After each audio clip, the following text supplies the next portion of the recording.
Relax. नमस्कार साथियों, एक बार आप सभी का फिर से बहुत बहुत स्वागत है आप सभी का आपके अपने YouTube चैनल पर। तो जैसा कि आप सभी को पता है कि एसएससी एमटीएस की जो तैयारी है डेली बेसिस पर चल रही है। फॉर्म भी अभी चल रहे हैं भैया, 30 जुलाई लास्ट डेट है। तो जो लोग फॉर्म नहीं भरे फॉर्म भर दें। लेकिन आज के इस वीडियो में आपको क्या मिलने वाला है, टाइटल पे थंबनेल पे आपने थोड़ा बहुत देख ही लिया होगा। तो आज मैं आप सभी की जो है मुलाकात करवाने वाला हूँ एक ऐसे कैंडिडेट से जिसने 2022 में एसएससी एमटीएस का एग्जाम दिया था, क्वालिफाई भी कर लिया, उसका रिजल्ट भी आ गया, ज्वाइनिंग भी जो है उसका हो चुका है। और आज यहाँ पर वो अपना एक्सपीरियंस शेयर करने वाले हैं और आपको बहुत सारी चीज़ें, ठीक है, आपके दिमाग में जो बहुत सारे क्वेश्चन चलते रहते हैं एसएससी एमटीएस को लेकर के, एसएससी को लेकर के कि एमटीएस में जॉब कैसी होती है, जॉब प्रोफाइल कैसा होता है, सैलरी कैसी होती है, वहाँ पर जाने के बाद आप आगे की प्रिपरेशन कर सकते हो नहीं कर सकते हो, ठीक है, उसमें प्रमोशन का क्या सीन है, सब कुछ यहाँ पर जो है डिस्कस करने वाले हैं। तो वेलकम करते हैं अतुल सोनी जी का। अतुल जी आ जाइए। नमस्कार, मैं Atul Soni SSC MTS 2022 qualify किया हूँ।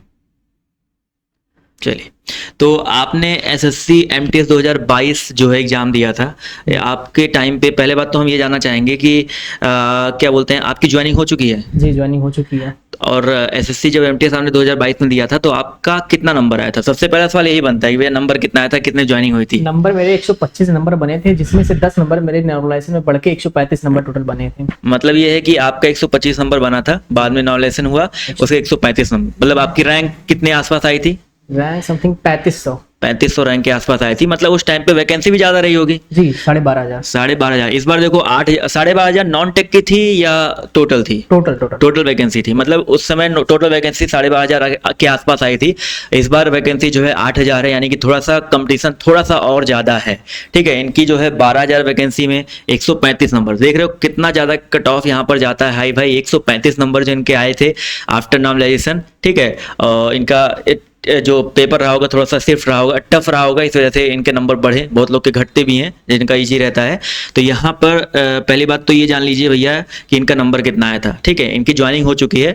अब यहाँ पर आप लोग के जो सवाल आए थे ना, यहाँ पर मैं उनको उठाने का प्रयास करूंगा। सबसे ज्यादा सवाल क्या बनता भैया, एमटीएस की आप जो जॉब कर रहे हैं इसमें आपको सैलरी कितनी मिल रही है? सैलरी ग्रेड पे कितना है, सैलरी कितनी है? 1800 ग्रेड पे है। हाँ। और सैलरी 28-29 हजार बनती है, जिसमें एक्सेसिटी हमको मुंबई मिला है और अप्रॉक्स 35,000 मिलता है। मतलब कट पिट करके हाथ में आपके कितना आ जाता है? 34,000 रुपये कट पिट करके आ जाता है। अच्छा, चलिए। और सेकंड सवाल ये ज़्यादा बनता है कि एमटीएस में जो है जॉब प्रोफाइल क्या, मतलब आपको कौन सी पोस्ट मिली हुई है या क्या काम करना होता है? बहुत सारे लोग तो कहते हैं कि एमटीएस में जो है चाय बनवाते हैं, ऐसा करवाते हैं, ऐसा कुछ तो नहीं है ना भाई? ऐसा कुछ नहीं है, ऐसा हाँ। पहले होता था। हाँ। लेकिन आजकल क्या हुआ है कि बच्चे जरूरी थोड़ी ना है कि हाई स्कूल पढ़ने के बाद सीधा एमटीएस का पेपर क्वालिफाई कर रहे हैं। आजकल बच्चे ग्रेजुएशन, क्योंकि सीनियर लोग भी जान रहे हैं, ग्रेजुएशन करने के बाद कोई इंटर पास करने के बाद आता है, तब यहाँ पे पहुँचता है और उसकी तैयारी प्रयत्न जारी रहती है। और जॉब प्रोफाइल रहता है कि आपको क्या नाम, कभी कोई कागज हुआ, कोई फॉर्म हुआ, बड़े सर को पहुंचाना है, सीनियर को पहुंचाना है, और नहीं लैपटॉप पे काम रहता है, बस ज़्यादा ये सब काम नहीं रहता है। ज़्यादातर डॉक्यूमेंट वाला जो काम होता है वो होता है, ठीक है। और ये सवाल बनता है ज़्यादातर लोगों का कि जैसे आपने एसएससी एमटीएस क्वालिफाई किया, ठीक है, ऐसा तो नहीं है कि आप एसएससी एमटीएस के लिए ही तैयारी कर रहे थे, आप आगे सीएचएसएल, इस बार जैसे सीएचएसएल का एग्जाम हुआ है, ठीक है, आप सीपीओ की भी तैयारी किए होंगे, हो सकता है आप सीजीएल का भी ट्राई कर रहे होंगे। तो क्या आपको, जैसे आपको जॉब करते हुए 6 महीने, कितने महीने हो गए, 6-7 महीने हो गए? 7 महीने समथिंग। 7 महीने समथिंग हो गए। तो आपको क्या लगता है 7 महीने आपको जॉब करते हुए हो गए तो आपको टाइम मिलता है कि नहीं मिलता है? टाइम मिलता है। क्या है, मेरा ड्यूटी 10 से शाम 5 बजे तक रहता है। इसके बाद क्या है कि रूम पे जाते हैं, रूम पे जाने के बाद अपना पढ़ाई जारी रखते हैं और रात 12 बजे तक पढ़ते हैं। और बीच में क्या होता है, जो खाना वाना रहता है, खाना वाना खाने के बाद 12 बजे तक पढ़ते हैं, फिर सुबह उठते हैं, फिर सुबह उठने के बाद जो कुछ और रूटीन में पढ़ाई रहता है उसको पढ़ाई करते हैं। इसके बाद ड्यूटी चले जाते हैं। ड्यूटी के बाद फिर पढ़ाई समय मिलता है, काफी समय मिलता है पढ़ने के लिए, अगर आपके अंदर जुनून है पढ़ने का तो। चलिए, ये सब तो हो गया भाई, देखो नॉर्मल जो चीजें बार बार क्वेश्चन आ रहे थे। अब यहाँ पर सबसे देखो 2024 का फॉर्म आया हुआ आपको पता है, ठीक है, 8,000 वैकेंसीज हैं, जिसमें नॉन टेक की भी 3700-3800 वैकेंसीज आसपास हैं। आप नॉन टेक में आपका जो सिलेक्शन हुआ है, तो यहाँ पर कुछ टिप्स देना चाहेंगे आप जो आने वाले हमारे स्टूडेंट्स हैं जो तैयारी कर रहे हैं कि वो आगे कैसे पढ़ें? उनको इंग्लिश में दिक्कत होती है, मैथ्स में दिक्कत होती है, ठीक है, रीजनिंग में भी होती है, सब में जो है दिक्कत होती है, ठीक है। तो आप थोड़ा कुछ अगर अपने तरफ से सब्जेक्ट अपने हिसाब से, ठीक है, आपको इंग्लिश की आपने कैसे प्रिपरेशन की, आपने मैथ कैसे क्लियर किया, ठीक है, इसमें तो कुछ चीज़ें क्वालिफाई ही करना होता है, ठीक है, तो आप थोड़ा सा अपने हिसाब से जो टिप्स देना चाहे दे सकते देखिए, हैं। सबसे पहले इसमें क्या होता है, आपको मैथ्स और रीजनिंग क्वालिफाइंग होता है, जिसमें 25-25 क्वेश्चन होते हैं, इसको दोनों क्वालिफाइंग करना होता है। इस क्वालिफाइंग इसकी करने के बाद आपको फिर दूसरा सेक्शन खुलेगा, उसमें इंग्लिश और जीएस रहेगा। इसी से आपका cut off, final cut off बनता है। और हमने अपना तैयारी इलाहाबाद में रहकर किया। मैं इंग्लिश के लिए पहले ब्लैक बुक को फॉलो किया, ब्लैक बुक को धीरे धीरे पढ़ता गया और वहाँ से वोकैब कवर करता गया। इसके साथ साथ मैं यूट्यूब से ही इंग्लिश को पढ़ा और इंग्लिश का मेरा सेक्शन तैयार हो गया। साथ साथ मैं न्यूज़पेपर को भी डेली पढ़ता था। न्यूज़पेपर पढ़ने से बहुत ज़्यादा फायदा मिलता है। अच्छा, तो ये तो हो गया इंग्लिश में आपने ब्लैक बुक, मतलब वो कैब तो ज़्यादा आता है, आप सबको पता है, ठीक है। ब्लैक बुक आपने ट्राई किया, उसका न्यूज़पेपर का सहारा लिया, आपने अभी यूट्यूब भी बोला था, यूट्यूब का सहारा लिया। तो मैं ये जानना चाहता हूँ कि देखिए, आपने ऑफलाइन भी तैयारी की है, ऑनलाइन भी की है, तो बस ये आप बताइए कि आपको ऑनलाइन में कितनी मदद मिली? ऑनलाइन से ज़्यादा मदद मिलता है। क्या है कि ऑनलाइन में पैसे भी कम लगते हैं और ऑफलाइन में क्या है कि 10,000, 12,000, 14,000 लगते हैं। ऑनलाइन में क्या है कि कम पैसे लगते हैं और अच्छी पढ़ाई हो जाती है और समय का भी बचत होता है। ऑफलाइन में क्या होता है, हमें जाने के लिए 1 घंटे पहले रेडी हो जाओ, फिर गर्मी में होके आओ, फिर थोड़ा सा ज़्यादा समय लगता है। इसलिए मैं ऑनलाइन ज़्यादा प्रेफर करता हूँ। ऑनलाइन चलिए ठीक है, वो तो अलग चीज़ है भाई, सबका अपना अपना प्रेफरेंस होता है, ये मैंने भी पहले सबको बता रखा है। लेकिन आपने, चलिए इंग्लिश हो गया, मैथ हो गया, मैथ में कैसे आपने प्रिपरेशन की थी? मैथ्स के लिए मैंने यूट्यूब में सर को फॉलो किया था, उन्हीं से चैप्टर वाइज पढ़े, चैप्टर वाइज के बाद उसका सीट लगाने के बाद धीरे धीरे ऐसे फॉलो करते गए और फिर बाद में क्या हुआ कि टेस्ट सीरीज को मैंने फॉलो किया। जो मेरा चैप्टर क्लियर हो जाए उसके बाद मैं उस पर टेस्ट लूँ। अच्छा, टेस्ट सीरीज मतलब कब से स्टार्ट करना है? जैसे अभी तो फॉर्म चल रहे हैं, 2 महीने बाद एग्जाम है, तो टेस्ट सीरीज में मतलब पहले प्रीवियस करना चाहिए या क्या? आपने कैसे अपना, जो आपकी स्ट्रेटजी क्या थी? टेस्ट सीरीज क्या है कि पहले आपका सिलेबस कंप्लीट होना चाहिए। सिलेबस कंप्लीट रहेगा तभी आपको टेस्ट सीरीज लगाने में मजा आएगा, नहीं तो फिर क्या होगा, आपका सिलेबस कंप्लीट नहीं है और आप टेस्ट सीरीज में जाएंगे, क्वेश्चन आपको आ नहीं रहा, आप डिमोटिवेट होंगे। आपको अगर क्वेश्चन नहीं आ रहा तो आप डिमोटिवेट होंगे इससे। तो इससे पहले आपका होना चाहिए कि आपका सिलेबस कंप्लीट हो, जितनी जल्दी हो सके आप पहले सिलेबस कंप्लीट कीजिए, इसके बाद टेस्ट सीरीज पे आइए। चलिए, मैथ और रीजनिंग तो क्वालिफाइंग होता है, ठीक है, इसकी तैयारी तो हमारे चैनल पे भी बहुत अच्छी तरीके से जो है राहुल सर मैथ पढ़ा रहे हैं, हम रीजनिंग पढ़ा रहे हैं। आप मेरे बहुत पुराने स्टूडेंट, जब मैं ऑफलाइन कोचिंग चलाता था 2019 याद है, तो ये हमारे बहुत ही पुराने स्टूडेंट है। 2019 में मेरी ऑफलाइन कोचिंग चलती थी, तब वहाँ पे ये जो है हमसे पढ़ाई करते थे, ठीक है। उसके बाद ये थोड़ा बाहर चले गए, फिर ऑनलाइन हमसे जुड़े रहे। तो मैथ रीजनिंग तो आपको पता ही है यहाँ पे कैसा चलता है, किस तरीके से चलता है। आप बताइए, जो नॉन, मतलब जिनमें क्वालिफाई नहीं, जिसमें पास होना होता है, जिसमें रैंक बनता है, उसमें आप थोड़ा सा बताइए। जीएस में लड़कों को बहुत दिक्कत होती है, ठीक है, एसएससी वालों को तो स्पेशली दिक्कत होती है जीके जीएस में, और जो आपका इंग्लिश है, इंग्लिश तो आप बता दिए। प्रॉब्लम जीएस ही होता था, एसएससी बच्चों में सबसे ह्यूज प्रॉब्लम जीएस का ही होता है। जीएस के लिए क्या होता है, आजकल बच्चे भटकते रहते हैं कि मैं क्या पढूं क्या नहीं पढूं, कभी लूसेंट को फॉलो करेंगे तो कभी कोई बुक को फॉलो, कोई किसी टीचर को फॉलो करेंगे।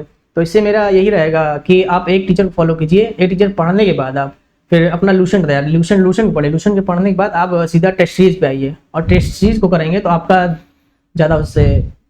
चलिए, मतलब यही है ना कि आप लोग को ना, जब भी देखो जीएस में, जीएस के टीचर को मैं यहाँ पर बुलाना चाहूँगा, जीएस वाले सर थोड़ा आ जाइए और थोड़ा सा जो है जीएस के बारे में देखो, क्योंकि यहाँ पर जीएस को लोग हल्के में ले लेते हैं, लेकिन जीएस इतना हल्के में लेना है नहीं, ठीक है, क्योंकि यही जो है आपके नंबर्स बनाता है।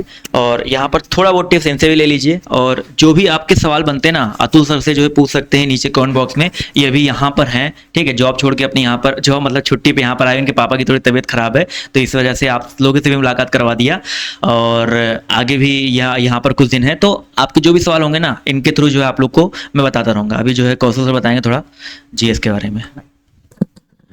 जैसा कि जीके जीएस, पहले तो इतना तो पता है ना कि 150 नंबर से ही तुम्हारी कट ऑफ बनती है, और 150 नंबर में तुम्हारे 2 सब्जेक्ट्स होते हैं, एक तुम्हारा कौन सा हो गया, इंग्लिश, और दूसरा जीके जीएस। इंग्लिश के बारे में तो हमारे क्वालिफाइड जो है उन्होंने तो बता ही दिया आपको, लेकिन जीके जीएस क्या है, 25 प्रश्न तो आते हैं, लेकिन ये 25 प्रश्न ऐसे होते हैं, अगर मैं इनसे पूछूं कि इसके लिए इन्हें कितना समय लगा, उन 25 प्रश्नों की तैयारी के लिए कितना समय लग गया आपको? 25 प्रश्न के लिए लगभग हमें 1.5 साल लग गए। सोचिए, क्यों?